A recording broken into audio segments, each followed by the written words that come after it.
Naging isang ganap na typhoon category na nga po itong bagyong si Goryo na may international name na Podul. Huling namataan 745 kilometers silangan ng Itbayat sa lalawigan ng Batanes. Taglay yung pinakamalakas na hangin na umabot ng 120 kilometers per hour malapit sa gitna at pagbugso na nasa 150 kilometers per hour. Kasalukuyang kumikilos ito pakanluran sa bilis naman na 25 kilometers per hour.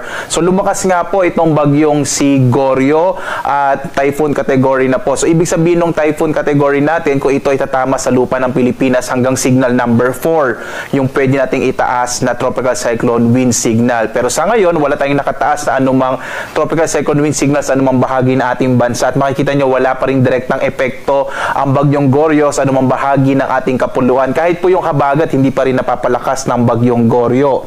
Samantala, ngayong araw, inaasahan natin malaking tsansa ng maulap na kalangitan na may kalat-kalat na mga pag-ulan, partikular na nga sa may bahagi ng kanlurang bahagi ng Southern Luzon, maging sa may Visayas at Mindanao. Makikita nyo, medyo maulap po yung kalangitan dito sa may kanlurang bahagi ng ating bansa. Ang nalalabing bahagi ng ating kapuluan ay makararanas sa mga isolated o pulupulong pag-ulan, pagkilat, pagkulog sa hapon hanggang sa gabi. Makikita po rin nyo, maliban dito sa bagyong Goryo, wala na tayong minomonitor na anumang low pressure area. Wala rin tayong bagyo rin sa labas ng Philippine Area of Responsibility. Tingnan po natin yung latest track ng bagyong si Goryo.